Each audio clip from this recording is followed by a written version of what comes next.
Hello and welcome. That was just a quick shot of Josh there. Yeah. We gave it away, ladies and gentlemen. Josh is back. Yeah, we're back, baby. This is Behind the Bunker Guys, our weekly paintball podcast. Thank you so much for tuning in. My name is Todd Ansich. With me, I have Josh Zuby Zabrickus back in studio. Yes, we are back. We are back, and we're the four best friends that anyone could have, and we're the four best friends. Yeah. Well, I wouldn't say that. Oh. All right. Kill my buzz already. Fine. Yeah. Sure. Remember, Whatever. you're back on probation, Josh. That's what the courthouse said, too. Yeah. And we have, beside Josh, we have Joe Kimson from Flaggers Paintball. And greetings and thanks for tuning in tonight. Warning, I may talk about paintball spontaneously. Special shirt made for me. Pretty cool. But thanks for tuning in tonight. And don't forget, tomorrow night, if you need a fix, it's Tuesday night Mission Paintball at the outdoor field. So we'll see you soon. It's better than where he was slapping before. Gavin Charmer from TerraTech Industries. Oh, how could you segue to me after that, Todd? That is, Well, you were helping him. I figured I would. oh, why you gotta be like that? Hey, what's going Folks, on? thank you so much for tuning in, and don't log out yet, even though our friend Todd is trying to desperately push you away. It is Behind the Bunker. It's Monday night, and once again, this is an interactive show, so make sure you hit that like, share, so everybody else knows what you're doing, and make sure you connect with us in the chat forum as well, because we're watching your comments. We may read them out on the show, and we may actually respond this evening. Thanks for tuning in. Yeah, we may. Don't promise anything. Yeah. So thank you guys for joining us tonight. Lots of fun things going on in the world of paintball. Less fun things happening in Joe and I's world of paintball. We're closing one of our businesses. One of the indoor paintball field we're closing right now because of the pandemic. We just can't make a go of things, so we've been closing the indoor field. Our last couple days is this week, so we've been going through and sorting all kinds of nonsense. And when I say junk, I mean good junk and bad junk combined. But we've been sorting it all out. We've come across lots and lots of treasures. Kind of, it's those things where you ask yourself, like, what are we going to do with this? It's really neat and it's really cool, but yeah, like, do you really need to keep it? Much like this. I posted this on my social media this week. You guys had one of those, didn't you? It's a really big one, too. Sure did, Skip. Yeah, it was a little. This was my macro lens here. I think I had a smaller model. But like, they'll still fit the modern goggles, but with the thermal technology and the venting, do you really need it? Do I keep it? Keep it. So that's small enough that I think is easy to keep. What about this? Gavin, you had one of those, right? I did not. My brother Retro had one, and I desperately wanted one, couldn't find one. But it looks like I can see one new in packaging that Yes. may be for sale. Maybe. I came across this, and I don't know what to do about it. That interested me. Yeah, so it's for those people that don't know on social media that ask the question, these are raw body parts right out of the milling machine ready to make into an autococker, and now it needs to be anodized first because it would be too soft. But what do you do with something like that? Do you give it to... There was some suggestions giving it to Buddy Bauer over at help me out. Oh, Free Flow. Free Flow. Sorry, I can't believe I forgot that. Or give it to Simon and let him do something to it. But I don't know. Be neat. Like, if you could, would you just build it the way it was and leave it? I think you build it the way it is. Yeah. I would have to find a reg then, an unfinished reg somewhere. Sure, there's a naked You rag can't somewhere. leave raw aluminum parts. It's not. It's aluminium. Does that make a difference? Aluminium. No, you can't. It is the sashimi cocker. Just leave it all raw, my friend. It will eventually fuse itself together if you get paint. Like a galvanic reaction. Hey, anyone else that's watching at home? Do you guys have closed captioning on? I'm watching it on my screen here just to make sure everything is running right, and I can see that it's there's closed captioning. Like legit closed captioning? Legit Yeah. closed Yeah, no, captioning. I have it on as well. It's Yeah. rather annoying when you watch it. Is it? Mine's I don't know on. how to turn it off. On your phone, it's annoying because it takes up a large part of the screen. Yeah, Especially yeah. if you talk really fast like that, it fills up really quick and people can't see what they're seeing. Or a run-on sentence when there's no periods or punctuation, Josh. I have my font so big on my texting with when I get the closed captioning each letter takes up a whole screen, so it takes a long time. You know they make glasses for that now. I have my optics on. Yeah, the ladies don't complain when your font is big, though. Makes it easy to read. Why are you shaking your head over there? Just the lowest common denominator. Well, that's what you're watching here, ladies and We're gentlemen. talking old man paintball right now. I can't read. Hey, finally happy with the studio. I like that shot. I think we're going to move the patch wall over and give Josh some eye candy behind him. Or maybe over your right shoulder, maybe we'll put a gun or something. Josh, what do you think? Like a paintball gun? Or Yeah. Like a real What do you think of the one between us, by the way? We haven't like been it. able to I show like this shot until tonight. I likes it. KP, no, look below you. Oh, no. I do. I like it. I like Matt's below it, too. You guys can't see that. No. But this ain't right. Look, I can put fingerprints on it. Maybe we'll show it later on. Hey, Santiago Saba recommends Behind the Bunker. Nice. As you guys should as well. Thank you to Santiago for recommending us and giving us our rating on our Facebook page. Hey, Ghost Recon, guys. September 12th and 13th has been confirmed. Make sure you guys go get signed up. Another Mission Masters game. So check that out. There's another version of the poster there as well. And also you can head over to War at its Worst, Paintball at its Best. NAMM Tour of Duty, August 15th. That's coming up in just a couple of weeks. Don't forget, ladies and gentlemen, we're going to start taking your questions again starting next week for mail time. So you guys get those sent in. And I have a new segment this week. We had a couple of questions sent in over the last couple of weeks, but they're kind of like mail time sort of questions, but I want to take the wind out of Gavin's sails for a little while. Excellent. And I want to have a different segment, and I want to call it this. Advice from Idiots. And I don't know if you guys like the new photo there. Gavin, do you know which one's you? The one with the glasses. I right? see your eyes darting back and forth. Which one's me? He looks like one of those Sesame Street dudes. Why do I have my eyes closed? Bert or Ernie. I think you're just upset with everybody's punctuation. I'm not likely. sure. I have to ask. I have to ask Finley why she. My daughter drew that. And I'll ask her why she closed her eyes. She feels bad that Joe has a weird smile, but she says he always smiles like that. He kind of does. So She I never don't. makes eye contact with me. Didn't notice. Well, she does. She only looks at you when you're not looking at her Oh, from the okay, that's side. fine. So, guys, these two questions were sent in, and I'm going to dub them Advice from Idiots. So if you guys have anything and you're looking for advice, send it into the show, and we'll try to get your segment on. Derek Terry says, hey, guys, I have a question for you.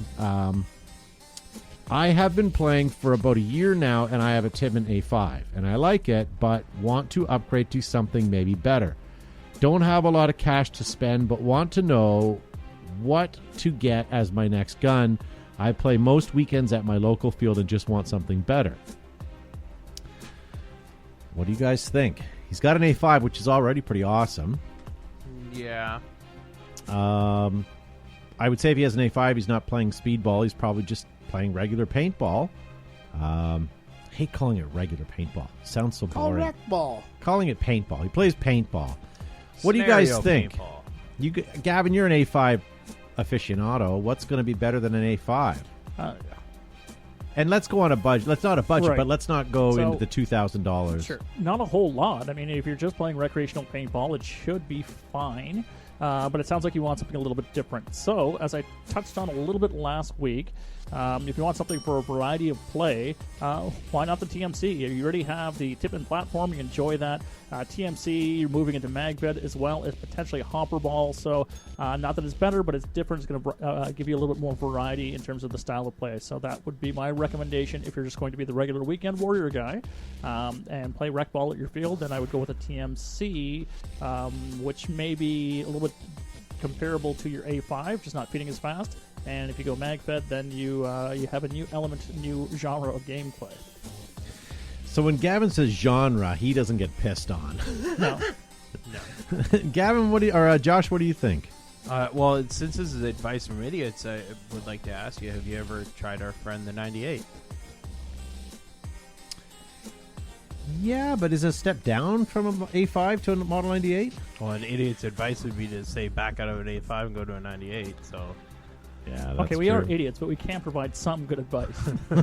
I honestly, I don't know if an A5, if you're playing recreational paintball, you're playing scenario paintball on weekends, maybe playing in the odd big game or something. I don't know if I'd step away from an A5. If you want to try something like That's where I was Magfed, going to, yeah. then go ahead. But like, I don't, maybe maybe get a different foregrip for it, change it up a little bit of remote line to a vest on the back, like get a little bit more tactical kind of look to it.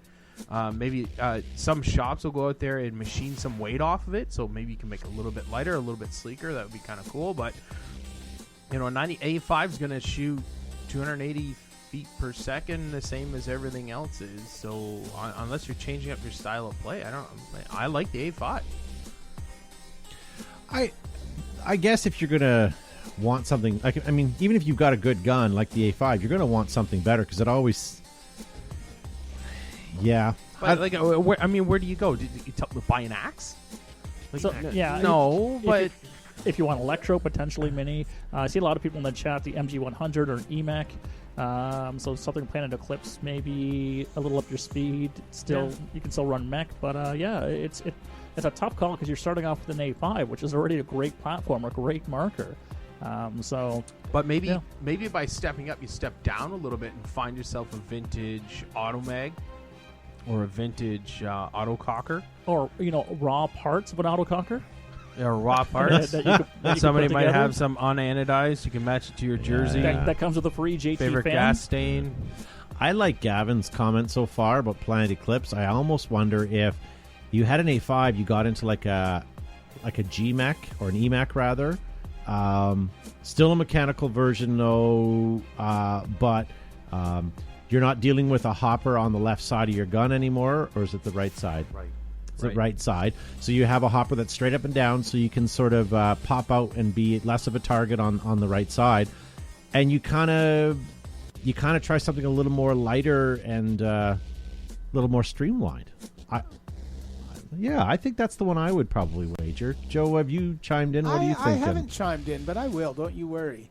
I like Gavin's approach. I think, if you're just a recreational player and you have your A5 and it's quite proven, why not diversify a bit with a TMC to give you an opportunity for not only hopper fed but mag fed? And if that's maybe out of your price range a bit, then you could consider buying the new Tippmann Stormer Elite. That certainly provides you with both mag fed and hopper fed capabilities, and it's a cool platform.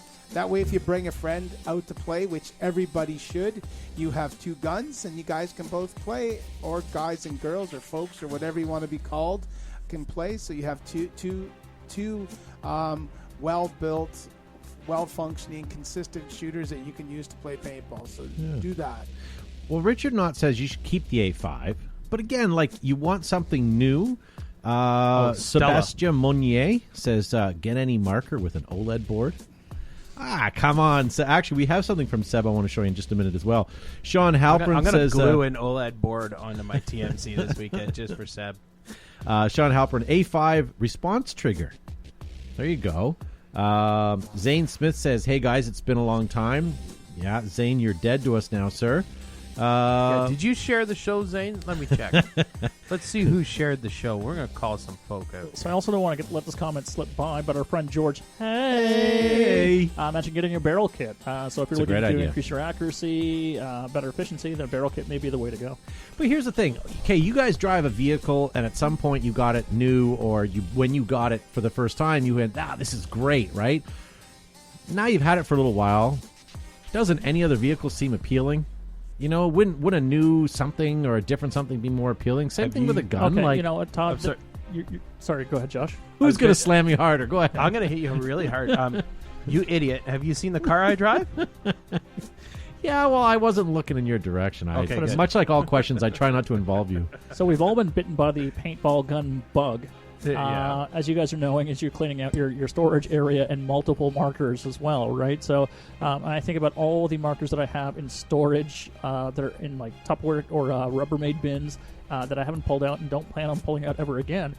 So if I had somebody where there was a paintball show with a segment about talking to idiots about recommendations, I would follow that recommendation is to shoot what you have. It's fantastic. Don't worry about upgrading unless, don't use that stimulus money yet. Right, save it, bank it. Come play paintball. Play paintball instead. So you don't require anything else, but if you have that bug like all of us have, then look for something that you can diversify and play different genres. That's twice tonight, Todd. I know. Yeah, so that you can get more bang for Falling your buck, and behind. you can play more, or you can play different scenarios as well. So that's my recommendation. Go either magfed or pump, or pistola. There you go. Yeah, so you have a nice Yeah. sidearm or a primary if you want to have you challenge yourself a little bit more. Best piece of advice I can give anyone at the playing field is if you see something that you think is intriguing, let's say Joe has a gun that I've never seen or are curious in, simply approach him and say, hey, can I try a couple of shots? And be respectful. Don't light up a tree with 100 rounds and maybe replace the paint that you shoot, but ask to take a couple of shots. And you might find there's guns that you instantly do not like, and there's others that you're going to really, really like. And then that'll get you excited. You can start researching that. But it's there's an awful lot out there.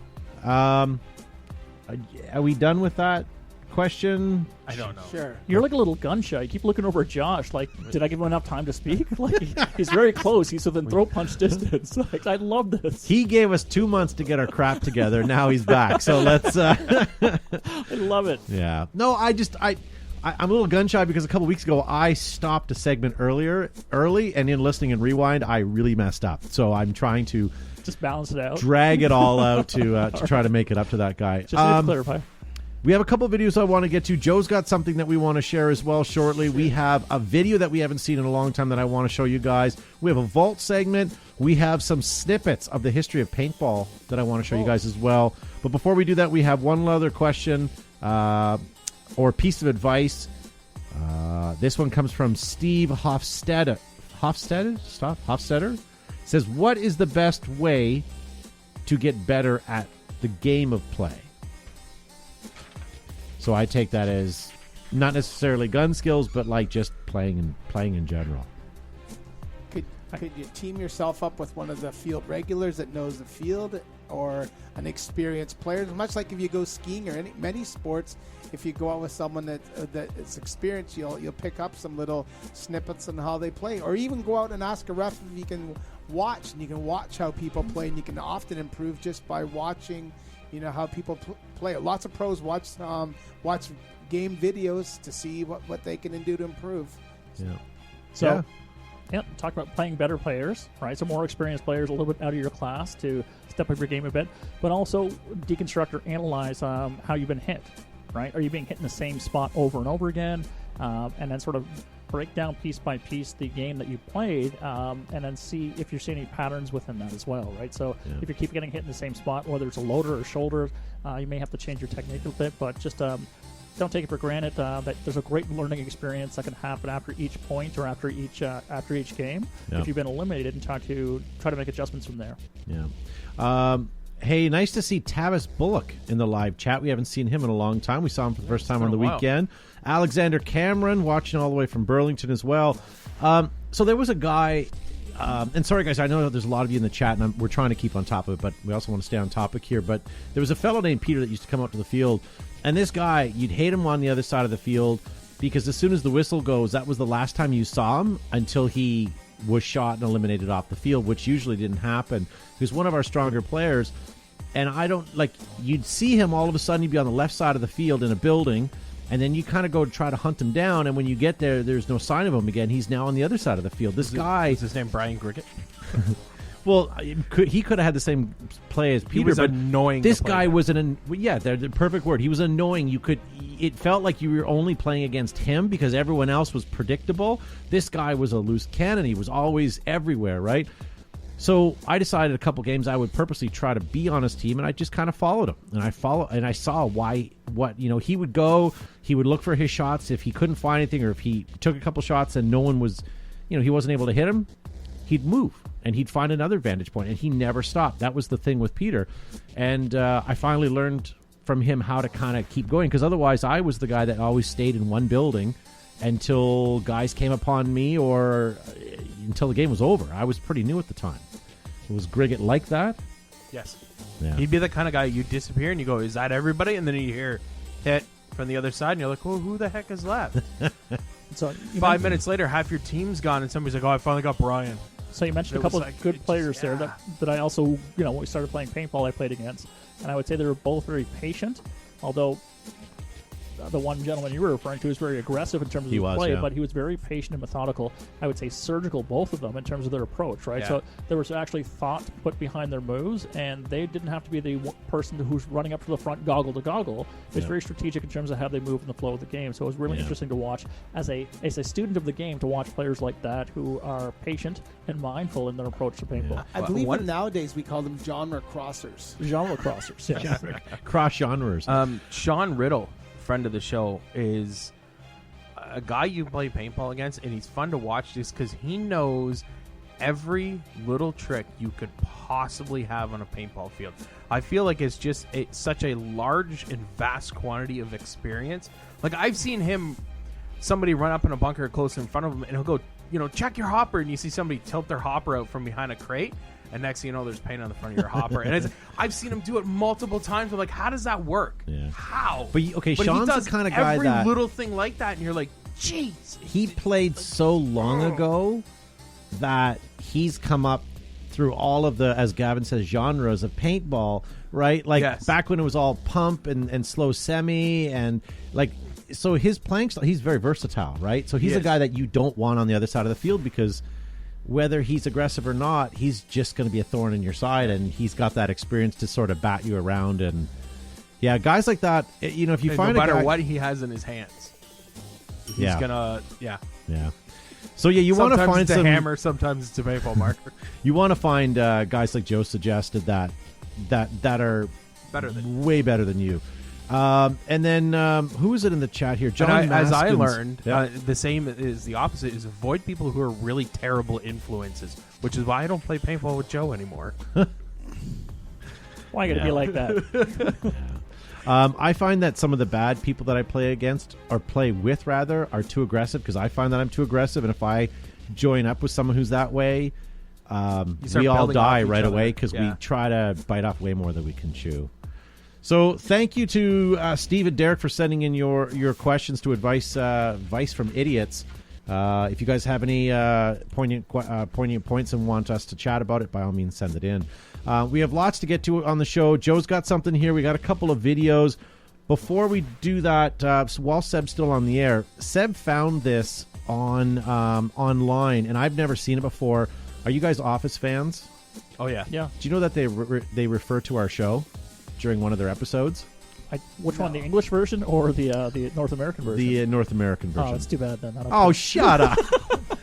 All right, Matt, can you play it? I don't know if you'll have to